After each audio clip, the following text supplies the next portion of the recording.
fields, along with signs reading, quote, "Reclaim America." This group that call themselves the Patriot Front is relatively new. They formed in 2017. Okay.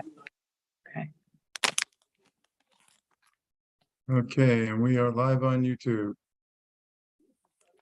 Okay, I'd like to welcome everyone to the joint Creve Coeur and Maryland Heights Township Democratic Club meetings. Uh-oh, I hear myself.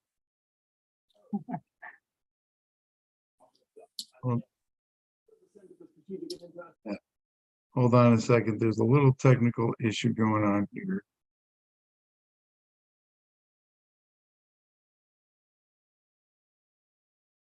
Okay, that should be better. Okay. So thank you all for joining us tonight, and we will, I'd like to introduce Sydney Jackson, who is the president of the Creve Coeur Democratic Township, who will lead us in the Pledge of Allegiance. Hi, everyone. Hi. I pledge allegiance to the flag of the United States of America and to the republic for which it stands, one nation, under God, indivisible, with liberty and justice for all. Thank you. And before we get to our speaker for the night, if there are any elected officials or representatives of elected officials who would like to introduce themselves, now would be a great time. I know we have a couple here. Alan, you are an elected official. Yeah, I can go first. I'm Alan Harris-Dalt. I am the committee man for the Maryland Heights Township Democrats. And Dale Steinberg. Maybe they stepped away. Tracy McCreery. You just take a moment to introduce yourself. I think everyone knows you, but it doesn't hurt. Hi, everybody. Good to see you. I survived my first session in the Missouri State Senate, so it's good to see everybody. Hey. Excellent. And Okay. Dale? Yeah, I just wanted to remind everyone that there's a gala put on by the Central Committee for everyone. And maybe Alan can fill you in more on that. And also, I'm looking for a replacement for myself. So if there's anyone who lives in Maryland Heights Township who would be interested, please contact me or Harvey or Alan. Thank you. Yeah, That's I all. believe the gala is on the 15th of July, if I remember right. And the last few have been very good affairs. It's a nice place to meet people, and they give out a number of awards, and it's a good event. Yeah, Harvey is right on the date, and I just dropped a link to get tickets for the gala in the chat. So you are welcome to jump on there. Looks like until June 15th, tickets are at a discount. They are $60 a person for that. After that time, it looks like they go up to $80 a person. So you've got about a month to cash in on the early bird deadline. They also have tables available if you got lots of friends who you want to bring along with you as well. Should be a really good time. Excellent. And any other elected officials, or for that matter, any other announcements that people want to make at that before we get into the I do. speaker for the evening? Can I make an announcement? Sure. Okay. On May 21st, Indivisible St. Louis is hosting a banner overhang at Tam Avenue. Hopefully it won't be flooded, but it will be this Sunday between 4:30 and 6 o'clock. It's in response to the MAGA default situation going on with the Senate. It's a national issue that we're focusing on, and it's a nationwide, all the indivisibles are going to be doing something for at least 4 days on and off. So we'll be there, and you can show up at 4:30 to 6. And we'll have a banner, plus we'll have smaller signs that you can wave to traffic. We'll be facing east because people are leaving a baseball or soccer game or something like that. And then I think a bunch of people are going over to Pat Connolly's to eat after that. So we wanted to invite everybody. You can show up, or you can even go on mobilize.us and sign up there. I prefer to have that so I know for security reasons who is there or what's going on. But anywho, that's what's happening. And then also, I could put the link in the chat. Indivisible is doing a small fundraiser to pay for, us making the signs and gasoline and paint and stuff like that. We don't have a big budget, but we do get some matching stuff this particular month from Indivisible National. So we have like this raffle going on. It's like $10 a ticket and 3 tickets for $20. And the first prize is 2 tickets to the St. Louis City soccer team game of your choice for this year. The second prize is 4 tickets to a St. Louis Art Museum special event. And then the third prize, which I'm sure everybody wants, is a basket full of swag from Indivisible National of everything you could possibly want. So it's probably worth more than $10 if you get at least a shirt in there. So I can put the links to both of those in the chat while we're going on. I just thought I'd mention those activities. Thank you. Thank you. Any other announcements? Okay, and at some point, Eli Gross hopefully will be joining in to talk about his upcoming run for Attorney General, which hopefully everyone's pleased to hear that he's going to be running. And with that, I would like to turn the meeting over to the president of the Creve Coeur Club, Sydney Jackson, who will introduce our speaker for the evening. Sydney, the floor is yours. Thank you, Harvey. And thank you everybody for joining us for our meeting this evening. We had a last minute change in speaker, so we're not going to be going over the ballot initiative that we were originally going to talk about. But instead, we have our wonderful Senator Tracy McCreery here with us, who is going to give us a legislative recap for this past session that just ended on Friday.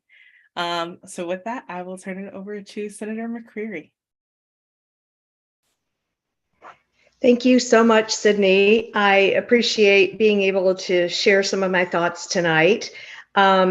As all of you know, all of you worked very hard to help me be in the Senate this year. So I finished up my first session in the Missouri State Senate. We adjourned on this past Friday night, May 12th, a little bit before 6 o'clock. This last week of session was pretty much dysfunctional, but it was Republican on Republican fighting. And because of that, I think it really benefited the cause of a lot of Democrats and democracy. Quite honestly, there were a lot of really bad bills that died in the last week because the Republicans were fighting with each other. So I'll get to that in a little bit. There were some really good things that passed and made it to the governor's desk. Now, who knows if he'll sign these bills or not? That's up to the governor.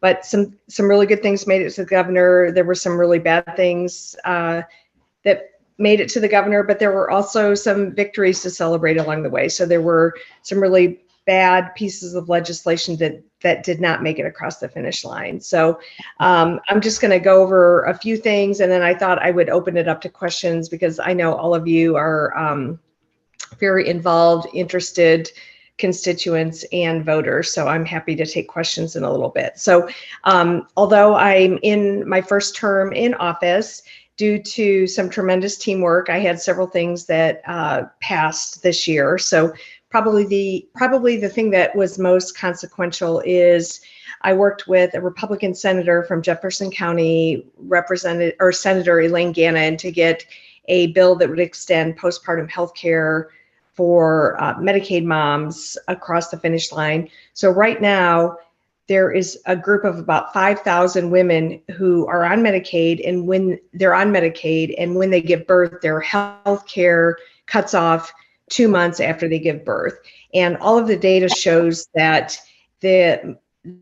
having health care for a full year after you give birth is the right thing to do for new moms, because a lot of deadly health consequences happen within a year after giving birth. So this bill, Senate Bills 45 and 90, made it across the finish line on Friday. And then also that same language made it across the finish line in another bill the week before. So there's a couple of ways we think we're going to be able to get this signed and into law. But there are a lot of new moms that die within the first year of giving birth, and about 75% of those deaths are preventable. So this postpartum healthcare extension will actually save lives. So it'll keep new moms alive. And I also, encourage all of you to think about the impact of that on new babies. I can't imagine would it be like to be a newborn baby and have your mom pass away in that first year of life. So this postpartum Medicaid extension that would take it from 60 days healthcare coverage to a full year is really, truly a lifesaver and a game changer. Another bill that I got across the finish line, and that was because I heard from people all around our region and the state, quite honestly, is we passed a Stop Cyber Stalking and Harassment Task Force bill. So assuming the governor signs this public safety bill, it would allow a task force to be pulled together to bring experts in from all over the place to figure out what we need to do to stay ahead of these cyber crimes. So as all of you can imagine, we're on Zoom tonight. Almost everybody's online, everybody's connected, and there are criminals out there who have figured out a way to use technology to really harass people and make people's lives miserable and create danger for folks. So this Stop Cyber Stalking and Harassment Task Force, I think, will be a great way for experts to come together to make sure our state laws are keeping up with the technology. And then also on the other side of things, it's a way to make sure that if somebody is a victim of cyber stalking or harassment, that we're doing everything we can to make sure that the perpetrator's prosecuted and that we're doing everything we can to support the victims. And then one other thing I'm really proud of getting updated is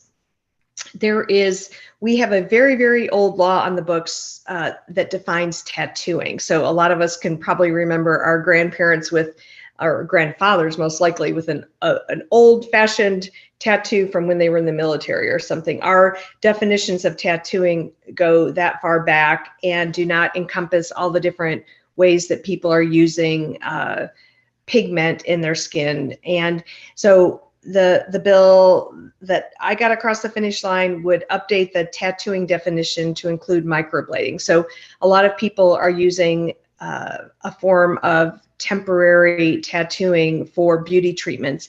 And in the state of Missouri, it's kind of scary to think about, but people could claim to be able to do microblading and other forms of cosmetic tattooing without any kind of training. And that is a big public safety issue because, as you know, tattooing actually involves cutting the skin. So it's a public health issue, but also there are folks that have had very, very botched procedures done, and it has caused great consternation for them. Try to imagine what it would be like to be somebody who had, botched tattooed eyebrows put on, where one eyebrow's up, one eyebrow's down. It's not like getting a bad haircut where it just grows out in a few weeks. So I'm really proud of being able to update state law so that when people go to get these procedures done, they know that they're being handled in a professional, safe way and that the person has been trained. So those are a few of the things that I got passed just in my first year of office, and I'm really proud of those things. Some of the good things that passed this year, Senator Lauren Arthur, an amazing Democratic senator from Clay County, got a bill passed that would ban patient examinations without consent. there have been situations in our state and others where when people are unconscious, doctors perform, they're doing examinations without the patient's full consent. So these patient exams now, when somebody's unconscious, whether it's anesthesia or for some other reason, they would have to give consent or the procedure would not be able to be done on them. Right now, another big public safety win is there will soon be a ban on texting while driving. Right now, young people are not able to text and drive, but older adults could. Missouri, there are only 2 states left in the country that allow texting and driving for adults, and Missouri's one of them. So I'm hopeful that this ban of texting while driving will be signed by the governor. It definitely will save lives, and I hope everybody is respectful of that new law. We want people to not be distracted when they're driving. We had some positive updates relating to public school teacher retirement. A lot of work was done within the formula so that new retirees can maximize what they're getting in their retirement, but we also were able to make some tweaks to the retiree formulas so that because of COVID and the pandemic and all kinds of other attacks on public schools, there is a shortage of teachers and others that work to support educators. So there was a bill that made it across the finish line that will allow retirees to return to work in education to help kind of fill those critical gaps. Another good thing that passed was some things that will help support first responders, including peer support and counseling programs. And another good bill that passed would, Missouri was one of a handful of states that taxes Social Security benefits. And so we passed a bill this session that will say that Social Security benefits will no longer be taxed in the state, which is a really big deal for retirees. Now I'm going to switch to some bad legislation that passed. Bad is not even the word for it, in my opinion. The most heartbreaking legislation that passed this session was we passed a ban on gender affirming healthcare that passed the House just this past week. And then also we passed a ban on sports inclusion. So transgender Missouri students who are in kindergarten through college are no longer able to participate in sports with the peers of their choosing. So that to me was the worst legislation that passed this year, quite honestly.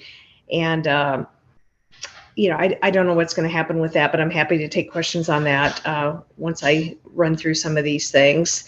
There were some good things that didn't pass, including we didn't do any kind of tax relief for childcare or childcare related expenses.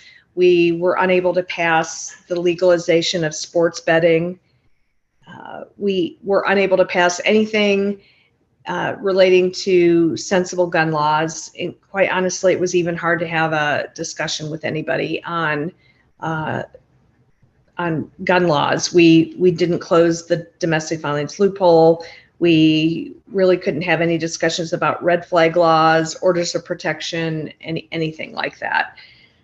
And another bill that I was disappointed that didn't pass was we did not get any funding or legislation to support a full 5-day school week in Missouri. So a lot of us are very concerned that dozens and dozens of school districts around the state have switched to 4-day school weeks. And we don't think that's doing anything to help prepare students to be productive adult citizens.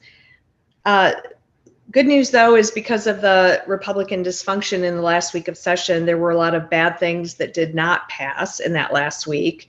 Open enrollment for K-12 schools did not pass. One of our bigger victories for a lot of groups is restricting the use of the initiative petition process did not make it across the finish line. So that was probably one of our bigger victories, quite honestly.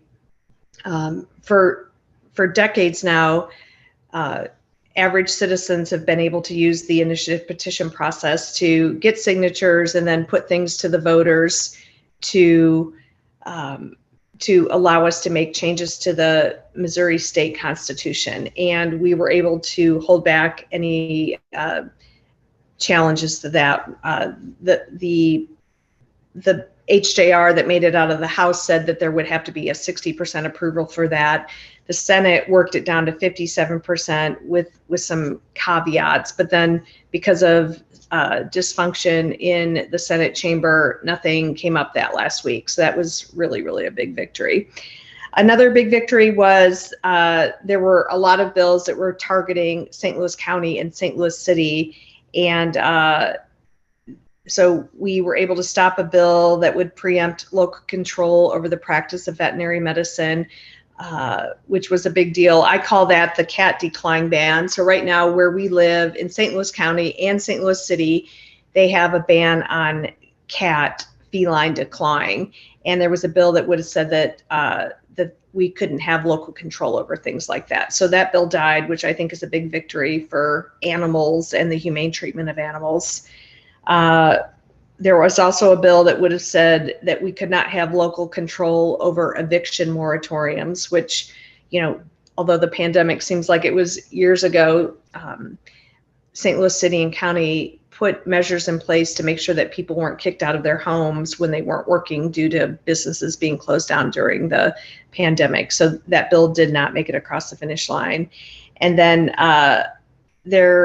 even though Kim Gardner resigned from office, there was still a bill hanging out there that was trying to give state control to the city of St. Louis police, and that bill died as well. So I think those last three examples are really an example of voters in St. Louis County and St. Louis City being able to retain local control over their regions.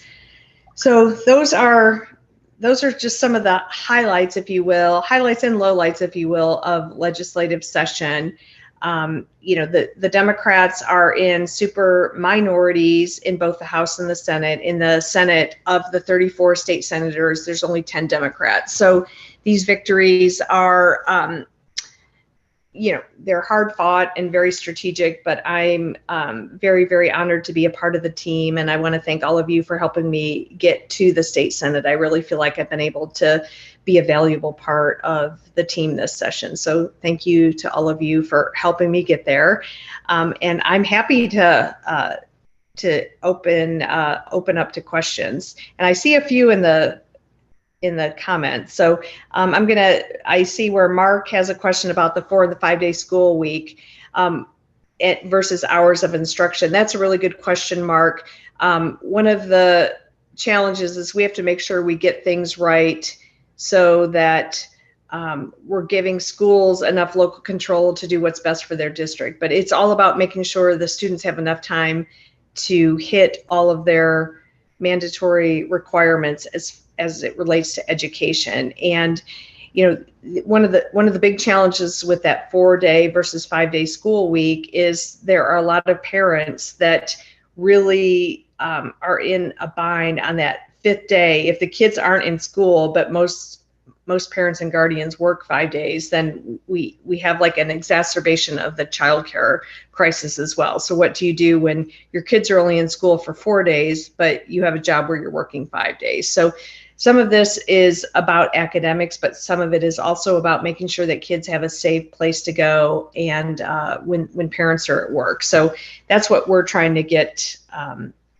together in the legislature. So, and I see where Cheryl has a question about the Parents' Bill of Rights. Senator Andrew Koenig passed a bill out of the Senate in the springtime dealing with the Parents' Bill of Rights. It did pass out of the Senate and went over to the House, and it never made it across the finish line. So Senator Koenig's Parents' Bill of Rights bill is dead.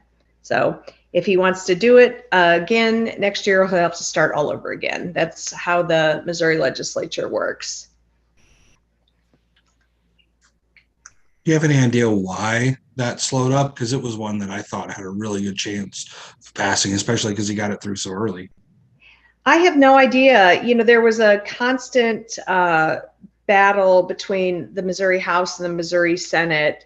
Again, both of those chambers are controlled by Republicans. So some of this was an interesting kind of power struggle between the House and the Senate. But yeah, I have no idea why the Parents' Bill of Rights bill did not make it across the finish line.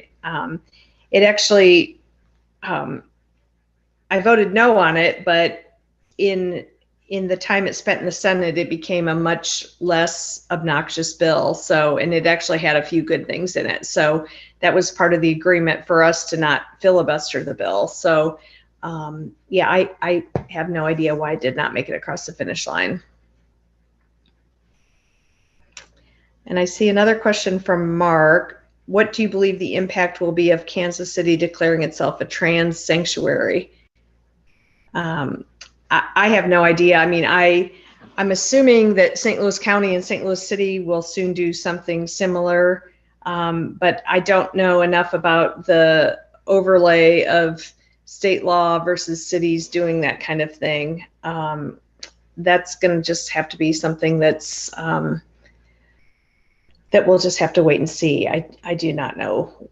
I do not know what's going to happen on that. So I feel fortunate for a lot of our neighbors here that live very, very close to Illinois, that people can go over to Illinois for care if they need to. But, you know, this reminds me a lot about the struggle for reproductive rights for people, where depending on what zip code you live in and what your income level is, it determines, you know, your healthcare choices. So I'm very, very concerned about what these anti-transgender healthcare laws will lead to. I have a, oh, go ahead. I think. No, I just saw another question from Margot about book banning. The good news is when the Missouri Senate passed and approved the budget in that first week of May, all the full funding for all the libraries in the state of Missouri was reinstated. So, so we do have full funding for the libraries again, which is a really big deal. Book banning, I don't think there was really anything that made it across the finish line as far as book banning. So within Senator Koenig's Parents' Bill of Rights bill, there were things that were sort of anti, like, you know, it tried to dictate what you could talk about as far as race and gender and that kind of thing. So it is definitely good news that that Parents' Bill of Rights bill did not make it across the finish line, because it would have led to censorship, in my opinion. Speak, Craig. Did any of the bad environmental bills pass? For example, there was one that would have allowed Ameren to pre-charge services. There was one that would have prohibited requirements. One prohibited municipalities establishing building. Well, as far as I can tell, I don't think any bad environmental bills made it across the finish line. So that was one of the areas that our office was probably most involved in, quite honestly.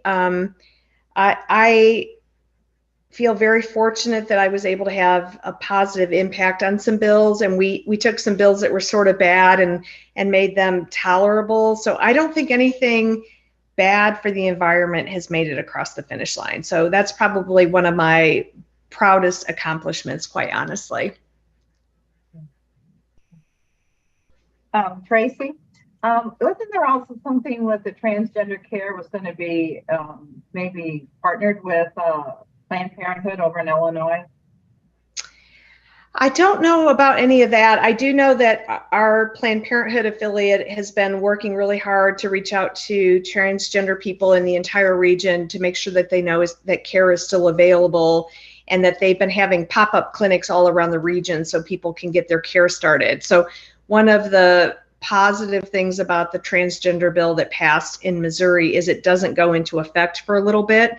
And so I think that healthcare providers are trying to make sure that transgender Missourians are getting their care started so that because if you have your care already started, then it can't be cut off on August 28th when the bill goes into effect. So I think right now we're in a period of making sure that families are educated on what their options are, and to make sure that if there's a transgender person in their family, that they get their care started and established before the law goes into effect August 28th.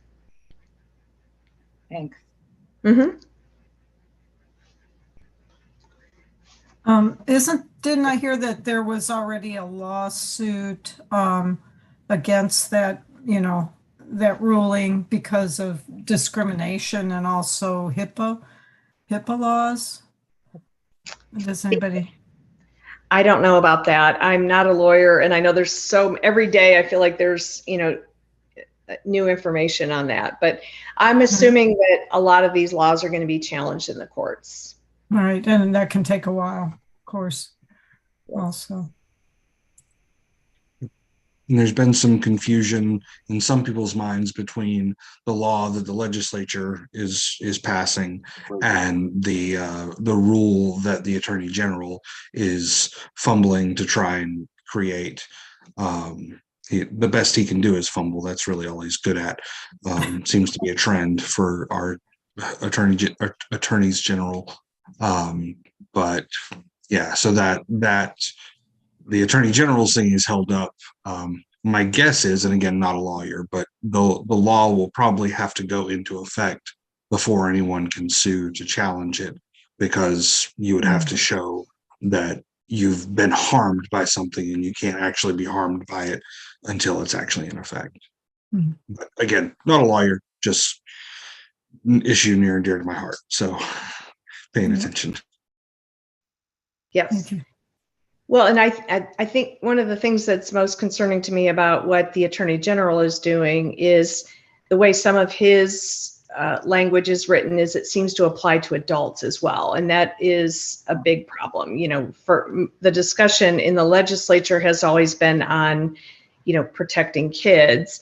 But what the Attorney General is trying to do is it appears to some that he would also be interfering with the ability of adults to get health care of their choice. And that's a much different thing.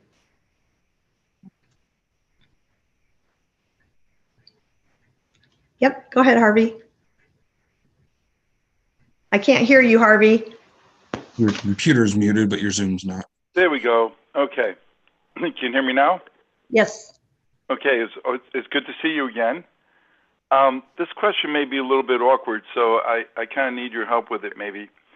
It feels like the legislature with the restrictions on gender affirming care is trying to force our population into a binary choice. Either you're male or you're female, and there's nothing in between. And it seems like other cultures have identified many genders and honored them and learned to live side by side or whatever within their culture without any problems.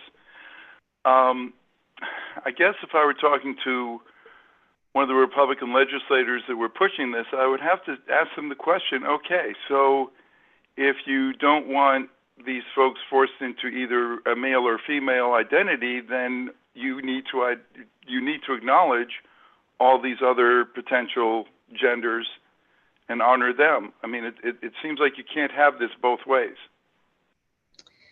That's a really good point. And, I am no expert on these things, but my instinct as a lawmaker when I don't understand something is to not try to make something illegal. My instinct is to talk to people that know more than I do. And that includes talking to healthcare professionals and parents and actually transgender Missourians. And that is what has led me to where I am today. And you're absolutely right, Harvey. I've talked to people who can show me, like within religious documents from thousands of years ago, there's an acknowledgement that there's more than two genders. And so, this is not something that just came up. It's not some trend that we're seeing in the year 2023. These are issues that many, many cultures have been dealing with for centuries, and we need to be respectful of that. And, that's where I am. And, we were talking a little bit about Senator Koenig's Parents' Bill of Rights bill that didn't make it across the finish line. We spent days talking about how parents know best for their kids and that we shouldn't let anybody decide what is best for kids but the parents. But then a few weeks later, these anti-transgender healthcare bills pop up, and all of a sudden the parents should not have a say in their kids' lives, and the parents know nothing. So, some of this, the hypocrisy of these discussions we have just drives me insane. So where I am on transgender healthcare issues is I trust healthcare providers and I trust parents to do what's best for the patient, for the child. And I don't think it's any of my business as a politician to get involved in that. Thank you. Mm-hmm.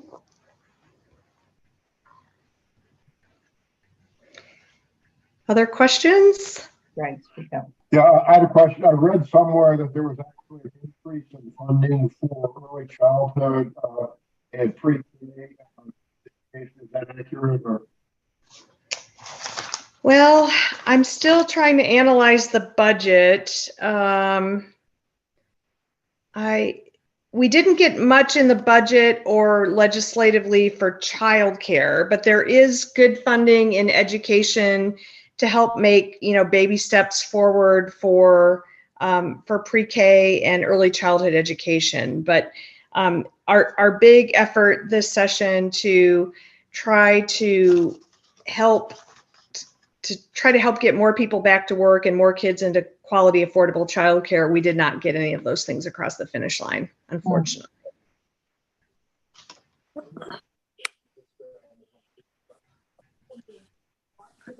Verona? Yes, I heard you say that there's a lot of arguing and carrying on going on with the Republicans, and that's why not much got done. Exactly what issues are they talking about that there's so much going on? Well, that's interesting because, I sit on the Senate floor and watch this.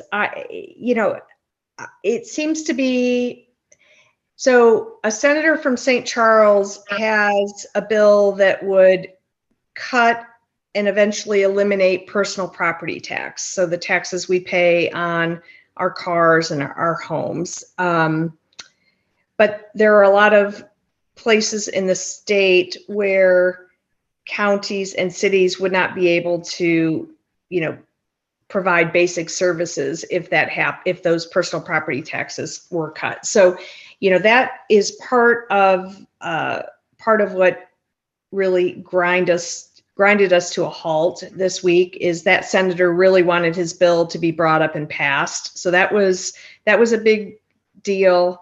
Also, there's a battle that's been going on in the state Senate now for several years. There's about half of the senators want to legalize sports betting, but then there's a handful of senators, and actually it's really one senator who wants to see slot machines be allowed in gas stations and truck stops and fraternal organizations. So that's also been a big battle that pops up every couple of weeks, that battle over illegal slot machines versus sports betting. And so that's something else that was a big problem. And then really, some of it is like we passed, in Missouri, we have to pass a balanced budget, which I'm happy about. But within the budget that we sent to the governor in early May, we sent the biggest state budget ever to our governor. And a lot of those conservatives were very, very unhappy with that. They just feel like it doesn't reflect their conservative values. So those are kind of like the three main issues I think that I kept seeing my Republican colleagues fight about. But good question. Do you feel that the Democrats are really speaking up enough during these sessions? I think we are, but we need more we need more Democrats in the Senate to help out. So of the 34 state senators, there's only 10 Democrats. And so, we are all, I mean, you can probably tell by looking at me, I look like I survived, like a battle the last 5 months. It's exhausting to be 10 out of 34, so we work very, very hard to try to stop bad things and try to help move good things along. But, even, next year, next election year, we have a chance to hold on to a few seats, but we also have a chance to flip a few Republican seats. And that would be a big help. I mean, if we could get even, 12 to 14 Democrats in the Senate, that would be a game changer. It really would. But good question. I think maybe it might be a good idea if we had some kind of a sit down. And, I'm just tired of the whole thing. I really, really am. And I really believe that we have a lot of lip service, but we are not getting out there, letting the people know what they should be doing. And we're so busy worrying about Trump and blah, blah, blah, when local politics is exactly what rules our day. Mm-hmm. That's a really, really good point. And, you think about what's going on at the county level in city council meetings, school board meetings. I mean, there are like real battles going on there. And so we need to be paying attention to all of that and being less focused and obsessed with what's going on at the federal level and just focus on our own home turf. That's a really good point. I'll just go on. And as Democrats, we need to figure out what can we do, besides yada, yada, yada. Yep. Good point. Well, yeah. And I see Cheryl made a good point that there are some Democrats in other parts of the state that have no choice of who they vote for because we can't even get Democrats to run. So we're very fortunate where we live in our region. We don't have a problem giving voters a choice of really good, high quality Democrats on the ballot, but not every part of the state has that. So yeah, we can't give up. And I know, today is Monday, May 15th, session just ended May 12th. So we should give ourselves, a little bit of time to rest up, but then we need to be focused on what we can do to be victorious and help others be victorious next year in 2024. So next year, all the House seats are up again because those House terms, there's 163 state reps. All of those seats are open every 2 years, all 163 of them. In the state Senate, it's a little less churn. So even numbered districts were up last year in 2022. Next year in 2024, all of the odd number Senate districts are up. So, we will definitely have some seats that we need to focus on. We need to make sure we're all working really hard to keep Senator Doug Beck in office. He is the assistant minority leader for the Democrats in the state Senate. He's in South County and he's running for re-election, and that's going to be a tough battle. We need to work really hard for him. And then we have a chance to flip a Republican seat out in far west St. Louis County. Andrew Koenig is termed out next year. So that will be an open seat, and we're going to work really hard to try to flip that seat. Tracy, don't we have redistricting in Columbia, Missouri, that we have a chance for a new Senate position, a Democrat? We do. Thank you for bringing that up, Judy. So in Boone County, which is Columbia, Missouri, that Senate seat has been held by Senator Caleb Rowden, a Republican, for the last 7 years. And the redistricting was really, really good for us. That new Senate district now includes just Boone County, which should be something that the Democrats can win. So, and we have an amazing candidate, Stephen Weber. He was a state rep with me years ago. He's an amazing guy. He works for the AFL-CIO right now. He's a military veteran. He was my intern, 21 years ago when I worked on Senator Joan Bray's campaign for state Senate. Stephen Weber was my intern. So, so we have a chance to flip that seat, which would be a big win. And also Stephen's a lawyer too, which would be helpful to our caucus as well. So, and Jill Shoup and I are having a fundraiser for Stephen Weber at Jill's house on Wednesday night. If anyone wants to come by and meet Stephen and throw him a few dollars, that would be greatly appreciated. Can you put that in the chat or something, a link for how to get some details on that? I can do that. And if you wish to publicize it a little more, if you send me something that I can forward to our email list, I'm more than happy to do that. Okay, sure. And I have a question. Give you a moment to get your typing done. Yeah. Okay, so the legalizing gambling bill has really got me kind of concerned, I guess, or confused.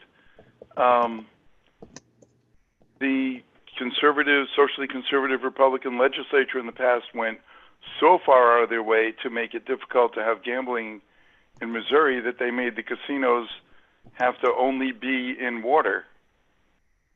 The old boat in a moat thing. Now, all of a sudden, it's okay. And they're running around saying, we should do this. It's wonderful, and it'll bring in all kinds of money.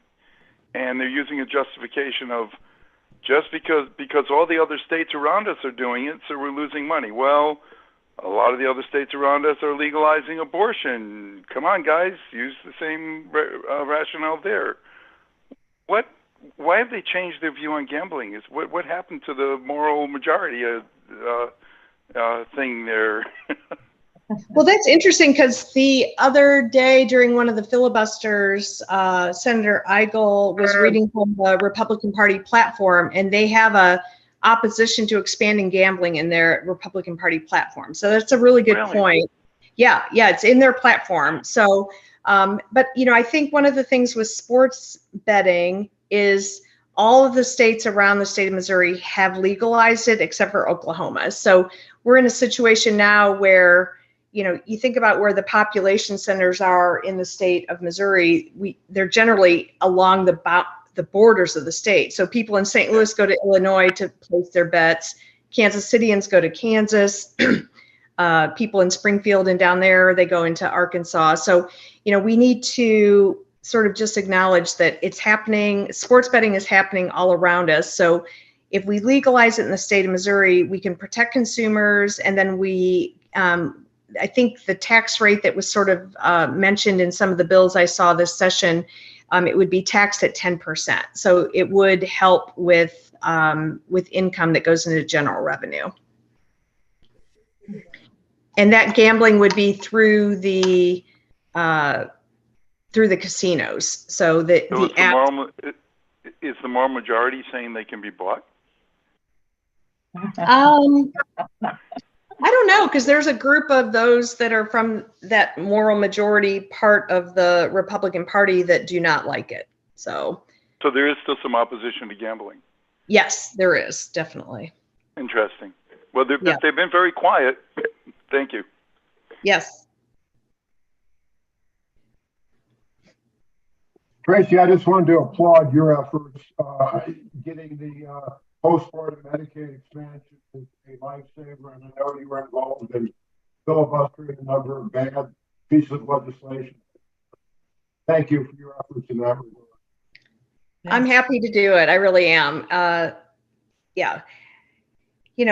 think that is probably one of the most impactful pieces of legislation that has made it across the finish line, because all the data shows that of the new moms that die in that first year of life, about 75% of those deaths would be preventable if the woman had access to health care. So I'm really, really proud of that work. And it felt really good to, I've always been very proud of my ability to work with conservatives on the other side of the aisle. And this was one of those situations where I was working very closely with the pro-life lobbyists and those folks to get this done. And I have no problem with working with people on the other side of the aisle when it results in good outcomes. So thanks, Greg. Good job. Thank you.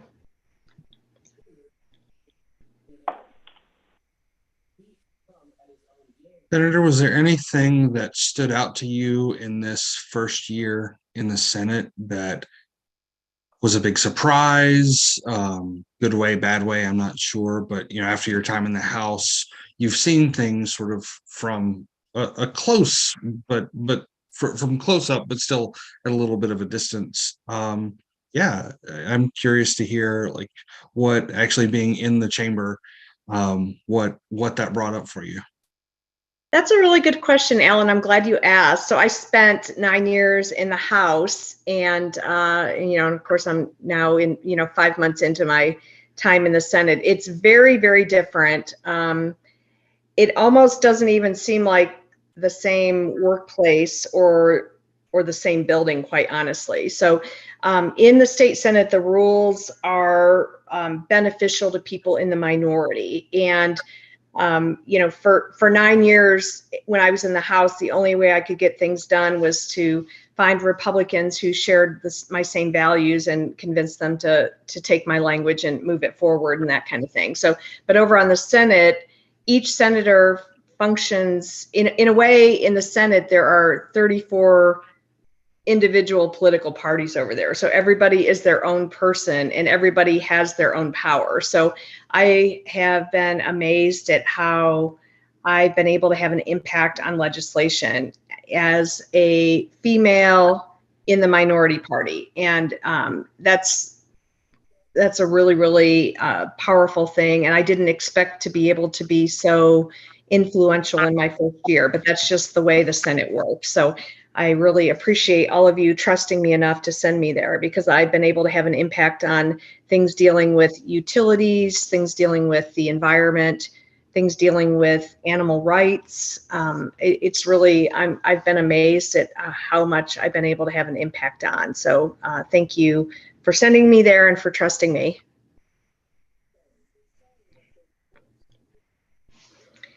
So I would say, I know next year, 2024 seems a long ways off, but we need to already be thinking about what we can do to help people out. We also, we stopped that initiative petition reform from happening, which is a really big deal.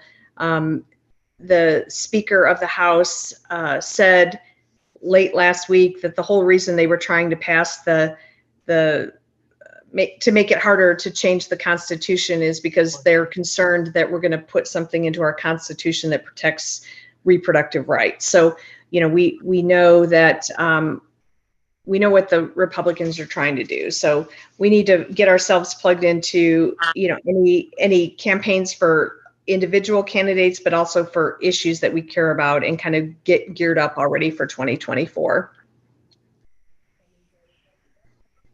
And I'm seeing, I'm really bad at reading the chat at the same time I'm talking. So it looks like Karen, do you have a question? Oh, thank you. No, I thought that was like a clap. I was just trying to applaud you. Okay, I'll take a clap. I will definitely take a clap. Mm-hmm.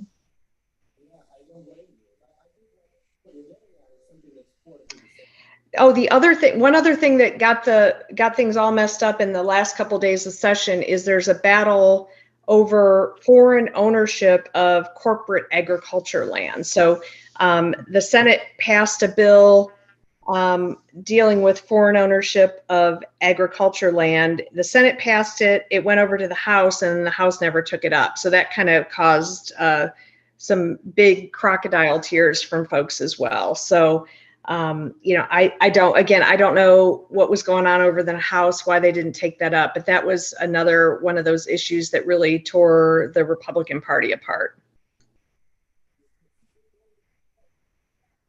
Tracy, what's the rationale for the Republicans to be opposed to having requirements that children cannot carry a gun? I don't know. Like the most frustrating thing I deal with in that building has to do with gun laws and the lack of common sense when it comes to getting some common sense gun laws across the finish line.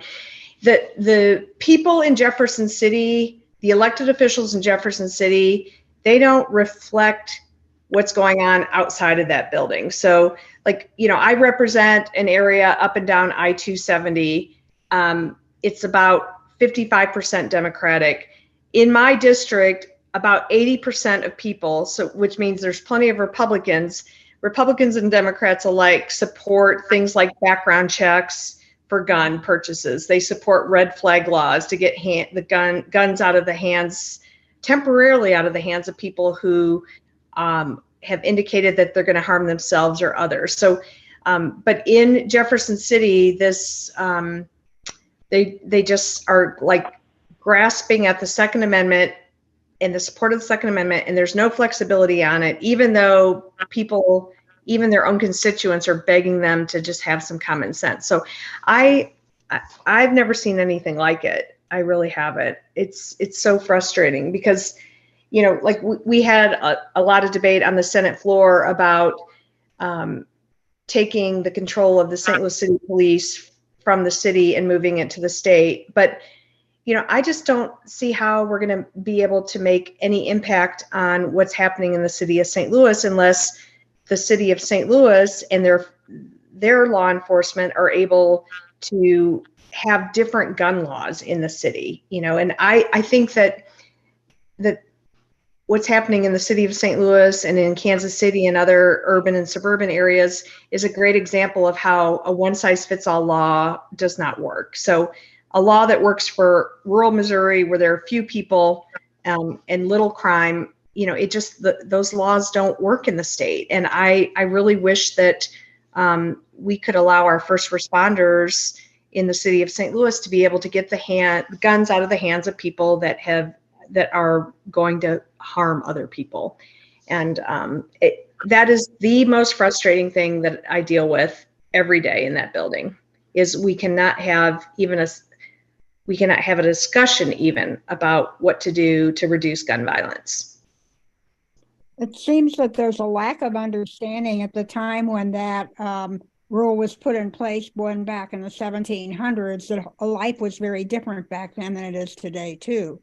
So it Exactly. might have been back then, but it's totally different today. Exactly. Often in the rural communities, it's quite common to start hunting at age 12 or even younger. So that's one of the reasons why they didn't want to, they're so for the Second Amendment, because they teach their kids with guns early, but it's not the same type of community setting that we're having in St. Louis, in the city of St. Louis. It's like two different countries almost. You know what I mean? It's just so different. That's a good point. I didn't never think about that. Well, let me ask about a real niche gun law since we're off on that. I happen to represent a psychiatric hospital in terms of involuntary commitments. And, you know, so you have somebody, and this is not a made up thing. You have somebody who's been committed, who has maybe all sorts of contact with their grandchildren, is paranoid, thinks her kids and grandchildren are all out to get her, and has guns around. And there's no state law. She's delusional. There's no state law that really allows a judge to restrict that individual's access to guns. And I hate to think that, you'd be taking advantage of the fact that somebody's mentally ill to make that happen. I think the other way to portray it is you're protecting everybody around them. But this is a serious problem, and in the many hearings I've had, I've seen documentation, and nobody's disputing that this person has a gun. They're dangerous. They should be, they're dangerous to themselves and others, and they have contact with their family on a regular basis. But there's no way to take these guns away, even for a limited period of time.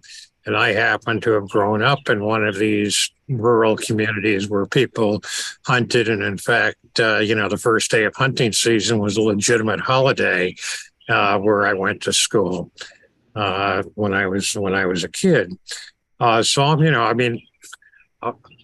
I might be reluctant to take somebody's guns away. After, I mean, they're no longer depressed and they've been fined for 10 years. They should be able to hunt, I think. But, we're talking about an immediate problem where people are in danger. And, this is going to go on for 21 days. Most of these people are going to be back out. They're going to forget to take their medications, or they're going to think they're okay and they don't need them anymore. And we're going to be back in the same situation and they've still got the guns. Is there any market for a niche law that would cover just those kinds of very limited instances that I'm talking about? Well, what you're describing is, in some form, it would be some form of a red flag law, and that is handled through the judicial process. And it would be up to a judge and others to figure out how long, if we were ever able to get something like that passed, it would be up to a judge to decide what what the parameters were. But at this point, we have tried multiple times to get some kind of red flag law passed in the state and have not had any success. But, I think that the situation you described, Mark, is what we're trying to get at, which is, somebody that that is in a situation where they could be harmful to themselves or others, and we have to figure out a way to keep everybody safe. And then, of course, when they're doing better, they should be able to get their guns back. I mean, this is not about taking away anybody's rights. It's about making sure that people around them are safe. But you do think there's any, I can think of half a dozen ways right off the bat to restrict the discretion of a judge in that kind of case. You say it's a judicial decision, yeah, but there's nothing for a judge to decide as we sit here today. Right. Because there's no law that allows a judge to do that. So, but these hearings are by, they're more than a preponderance of the evidence. They're by a clear and convincing evidence. You could have the gun thing as being a separate proceeding even. And I mean, one of the counsels for the patient that I dealt with is a licensed federal firearms dealer. And he says, if you can take our guns away, please do. I mean, this is not, these are not close cases that anybody disagrees with. It's just a judge can't do it. And even if and it so happens in a jurisdiction where I work these things, they're elected judges. I mean, if word got out that somebody was doing this without a statute, they'd be out of office. But, if they had some judicial sanction for it, some legislative sanction, I don't know that anybody would say that the judge is crazy for doing it. Right. Yeah. At this point, I don't see a path for it legislatively, but that doesn't mean that we should give up, because I think that these are the kinds of laws that can actually save lives. That shooting that happened in the St. Louis City schools at the end of last year, the family of the person who did the shooting tried to get the guns taken away, and because of our lax state laws, they were not able to. And, to me, that is the perfect example of why we need to have some common sense laws in place, so that when family members see somebody in this situation, that they can start a process. That reminds me, I believe it's June 2nd, is Sandy Hook Promise is asking everyone to wear orange in support of rational gun laws. The Friday. I haven't seen any events in St. Louis planned around it yet, but if anyone sees any, please forward that to me and I'll forward it out to the email list. Seems important. Yes, exactly.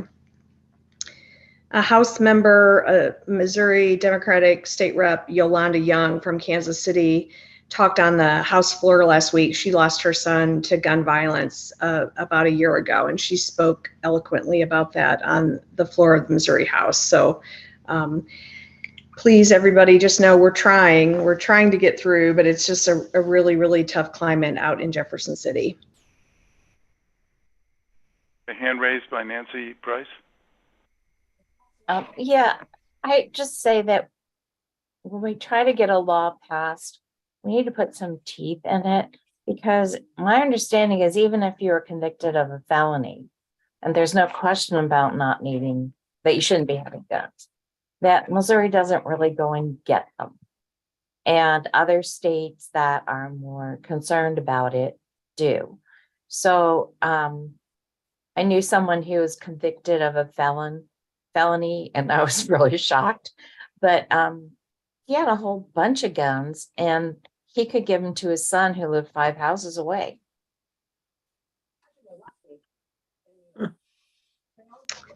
Good point.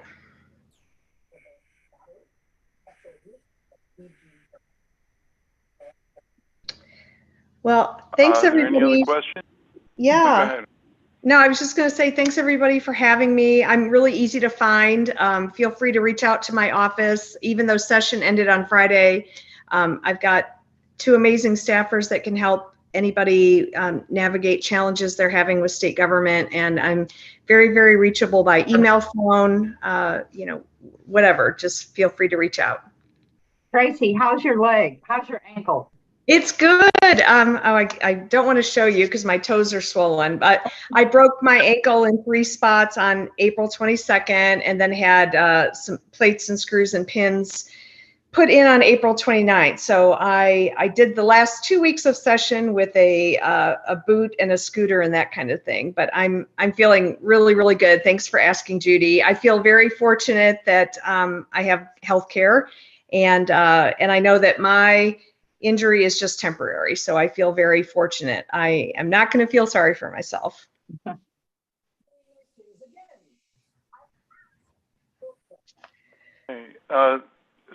Sydney, do you have any closing remarks? I don't, but thank you so much to Senator McCreery for saving my butt. You are amazing, and thank you so much for being our speaker this evening. Of course. Thanks for having me. And Tracy, I'd like to say this is one of those past, present, and future opportunities to thank you for all you have done, all you are doing, and all that we know you will be doing. So thanks. Thank you very, very much.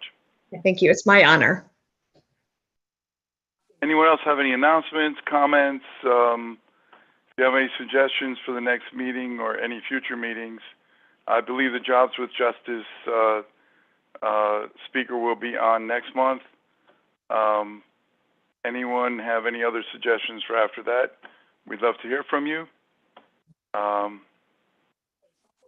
With that, unless there's other questions or comments, we'll close the meeting.